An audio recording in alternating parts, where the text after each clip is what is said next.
Hello guys, welcome back to that Chashmish guy. आप लोगों का प्यारा सा रिव्यूअर वापस आ चुका चश्मिश। और गाइस, आज हम लोग बात करने वाले हैं एक बहुत ही एपिक मूवी के बारे में, जो कि एक बुक का अडेप्टेशन में बोलूँगा, जिसका सिर्फ मैं नाम बोलूँगा राइटर का, आर.एल. स्टाइन। जी हाँ, शायद आप लोग पहचान गए होंगे। गूज़बम्प्स के बारे में आज हम बात करने वाले। 2015 में रिलीज़ हुई ये मूवी एक क्लासिक मूवी है, जिसमें दिखाया गया कि कैसे टेरिफाइंग क्रिएचर्स को लेके आया गया है एक रियल लाइफ वर्ल्ड में। बेसिकली इसमें दिखाया गया है कि जो आर.एल. स्टाइन की बुक्स थी, उसमें जो भी क्रिएचर्स थे, उनको दिखाया गया है कि वो कैसे जब बुक खुल जाती है गलती से, तो सारे क्रिएचर्स वापस आ सकें। मेरा नाम है चश्मिश गाय, आप देख रहे हो चश्मिश गाय। तो गाइस, बिना टाइम पर बात करें, लेट्स गेट स्टार्टेड। मैं बोलूँगा गूज़बम्प्स कोई एक ऐसी सिंगल स्टोरी नहीं बोलूँगा कि है, बट एक बहुत ही अच्छी स्टोरी है जिसमें बहुत सारी चीज़ें बोली गई है। बेसिकली बचपन का नाइटमेयर्स, चाइल्डहुड नाइटमेयर्स के बारे में इसमें बात की गई है कि जो हम बचपन में डरते थे, डरावनी कहानियाँ, वो सब इसमें है। एक ऐसी मैं बोलूँगा इसमें, ये एक पूरी थाली बोलूँगा मैं मूवीज़ की, ये हॉरर मूवी में ब्लेंड है ये बेसिकली। जहाँ पे दिखाया गया स्लैपी द इविल डमी से लेके एक वेयरवुल्फ, एक हॉन्टेड कार जो खुद चलती है, भूत वाली, हर एक मॉन्स्टर जो आइकॉनिक है, वो सब डरावने इसमें दिखाए गए हैं। अगर मैं मूवी के सिनॉप्सिस के बारे में बात करूँ, प्लॉट जो है वो है कि जो मूवी है वो, उसमें दिखाया जो करेक्टर है वो है जैक कूपर, एक टीनेज लड़का, एकदम वर्ड्स नहीं आ रहे, सॉरी। एक टीनेज लड़का, एक बहुत ही प्यारा सा लौंडा, जो कि एक अपने प्राइम टाइम में चल रहा है, एकदम नया नया शिफ्ट होता है, जहाँ पे उसे पता चलता है उसका जो नेबर है वो बेसिकली आर.एल. स्टाइन है। अब अगर आप लोगों में एक बहुत ही प्यारी बात इस मूवी की बताऊँ, तो आर.एल. स्टाइन का रोल जिन्होंने करा है, हम सबके फेवरेट जैक ब्लैक, वही जैक ब्लैक जिन्होंने जुमानजी में रोल करा है, और अभी अपकमिंग मूवी जो आ रही है माइनक्राफ्ट, वो उसमें रोल कर चुके हैं। किंग कॉन्ग में इन्होंने रोल करा। एपिक मूवीज़ के लिए आप इन्हें जानते हो।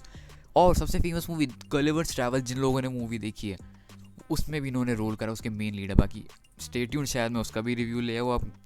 यू नेवर नो, उसका भी आ सकता है। बाकी तो back to the topic, Jack Black. तो बेसिकली आर.एल. स्टाइन एक मॉन्स्टर्स, मतलब एक बहुत ही भयंकर, मैं बोलूँगा, एक सीक्रेट छुपा के रखते हैं। क्या एक सीक्रेट होता है कि जब वो छोटे थे, इसमें दिखाया जो स्टाइन थे, जब वो छोटे थे, तो उनको एक श्राप टाइप मिलता है, कर्स मिलता है कि जो भी वो एक स्टोरी लिखेंगे, जो भी वो चीज़ को इमेजिन करेंगे, वो रियल में आ जाएगा। अब ऐसा क्यों होता है? तो बेसिकली स्टाइन जो होता है अपने बचपन में, उनका कोई दोस्त नहीं होता है, वो बहुत अकेले होते हैं, तो उन्होंने अपने ही दोस्त इमेजिन करना शुरू कर दिया। बट द प्रॉब्लम इज़ कि जो उनके दोस्त थे बेसिकली, वो सारे के सारे मॉन्स्टर थे, तो उन्होंने मॉन्स्टर, और जो इसमें मेन मॉन्स्टर जो इमेजिन कर सबसे ज़्यादा, वो है स्लैपी द इविल डमी।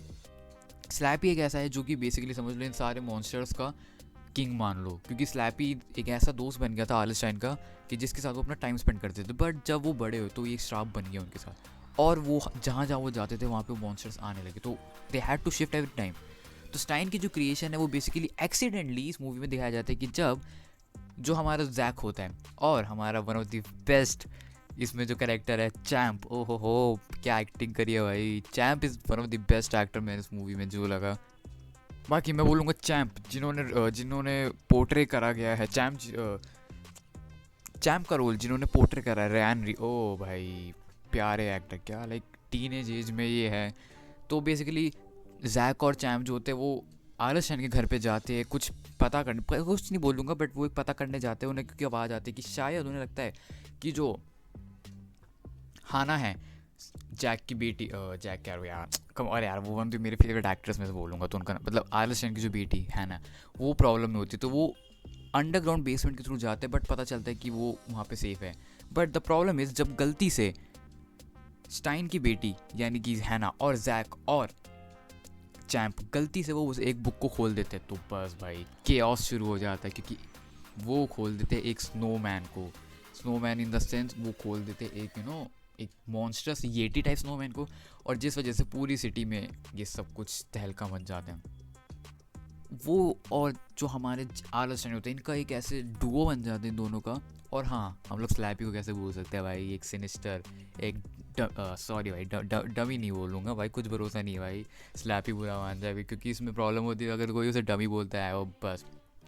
बल्कि मैं बोलूँगा इस मूवी के थ्रू ना कि मुझे डर लगा, बल्कि मुझे बहुत मज़ा आया, बहुत ही हंसी है, क्योंकि इसमें कहीं कहीं ऐसे सीन्स थे। सबसे बड़े मैं चैम्प करूँ, मतलब ब्लेंड इतना अच्छा था इन सब का कि भाई it does not make you square, it makes you feel happy and make you laugh, मैं बोलूँगा। बाकी गूज़बम्प्स एक ऐसी मूवी है भाई लोग कि जिसमें दिखाया गया है कि कैसे उसने एक लव, को रीइग्नाइट करा, वापस से आग लगाई है कैसे स्केरी स्टोरीज के साथ। तुम छोटा बच्चा अगर देखे इसे 10 साल का तो भाई डर तो ऑब्वियसली लगेगा। तो इसमें बहुत अच्छा प्लॉट भी है इसमें एक मूवी का, मैं आपको बताऊंगा एंड में जाके दूंगा यार, इतनी जल्दी नहीं बता सकता मैं हर एक चीज़। तो जब ये ऐसा हो रहा होता है तो वो जाते हैं, तो वो जो चैम्प और है ना और जैक, ये लोग ऊपर चढ़ जाते हैं फेरिस व्हील पे, जहाँ पे जैक को बोला जाता है आरएसएन की तरफ से कि तुम ये स्टोरी कंप्लीट करनी है। उसको वो बता देता है कि किस हिसाब से वो कर सकता है, और जितने मॉन्स्टर्स होते हैं स्लैपी सबको लेके आते हैं। तो आरएसएन मैं बोलूँगा उसको क्या होता है, आरएसएन जो होता है बेसिकली वो एक स्लाइम में चले जाते हैं ताकि वो उनका ध्यान भटका सके, बट थोड़ा सा प्रॉब्लम हो जाती है यार, पता चल जाता है। तो जैक जो होता है वो स्टोरी कंप्लीट करता है, वो उसको सारे पेजेस को लगाते हैं तीनों, और फिर वहाँ पे सीन आता है जहाँ पे वो फेरिस व्हील टूट जाते हैं बेसिकली, तब क्योंकि येटी वगैरह चढ़ रहे होते, स्नो में चढ़। तो जब दिखाया जाता है कि जब बुक खोलते तो वहाँ पे बताया जाता है, अब आ रहा है वो टाइम कि जब पता चलता है कि इसमें लिखा गया है कि सारे मॉन्स्टर्स को एक साथ अंदर जाना होगा। तो उसमें ये भी बताया जाता है कि जो हैना होती है वो भी बेसिकली एक तरह से आर्लस्टाइन की इमेजिनेशन होती है, वो नकली होती है। तो वहाँ वो बहुत ज़्यादा ही हार्ट ब्रेकिंग सीन होती है कि आपको नहीं, ये देखा कितना कितना तगड़ा ट्विस्ट है इस मूवी में। तो ये सीन होता है इसमें, बट एज हर मूवी का रूल है, प्यार का रूल है भाई, प्यार अगर करा है तो बिछड़ना तो है ही। वो not every love story ends well, not every story ends well, यही यहाँ पे मैं बोलूँगा। तो टाइम बीत जाता है, थोड़ा सब कुछ नॉर्मल चल रहा होता है। तो जो हमारे स्टाइन होते हैं वो बेसिकली इन्हीं के स्कूल में, जैक और के स्कूल में, चैम्प के स्कूल में एज इंग्लिश टीचर वो ले लेते हैं एडमिशन, और वो पढ़ाने लगते हैं। वहाँ पे अच्छा प्लॉट मुझे क्या लगता है इस मूवी में कि जब पता चलता है, वो उससे पूछता है जैक कि आपको अपनी बेटी की याद है, तो बोलता है कि मुझे हर वक्त याद आती है। वो बहुत अच्छा सीन होता है बेसिकली मैं बोलूँगा। तब पता चलता है कि स्टाइन जो होता है उसने वो वापस उस बुक को लिखा होता है, और सब कुछ लिखा होता है कि ताकि हैना वापस आ जाए। That was a best scene भाई, मैं इस मूवी का बोलूँगा। बहुत अच्छा सीन था क्योंकि एक हम रीयूनाइट देख रहे थे बेसिकली दो लवर्स के बीच में।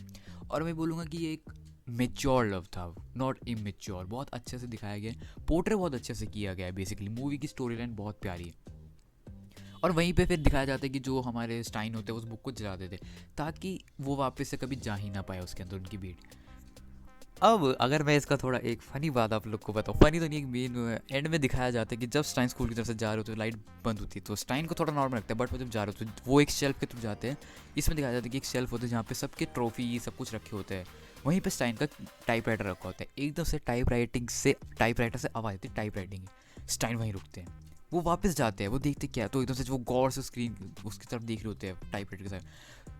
तो सबसे बेस्ट पार्ट क्या होता है इस मूवी का, एंड में दिखाया जाता है बेसिकली कि स्टाइन ने सबको तो डाल दिया था अंदर उस बुक में, सब कुछ स्टोरी लिख दी थी, बट वो सिर्फ एक बंदे को भूल गए थे जो था इनविजिबल मैन। वो इनविजिबल मैन को भूल गए थे, और इनविजिबल मैन बाहर था रियल वर्ल्ड में, विच मीन्स वो पूरी की पूरी गूज़बम्प्स की दुनिया को वापस से रियल वर्ल्ड में लेके आ सकता था।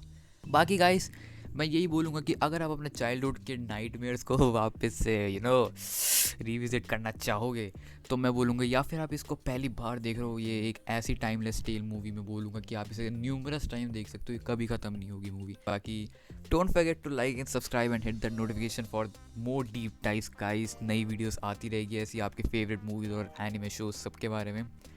बाकी मैं यही बोलूँगा गाइस, हमारी चश्मिश गैंग को ज्वाइन करो, सब्सक्राइब बटन दबा के रखो, शेयर करो इस वीडियो को ताकि ज़्यादा से ज़्यादा लोग इसको देखें और और भी मूवीज़ के बारे में उन्हें पता चले।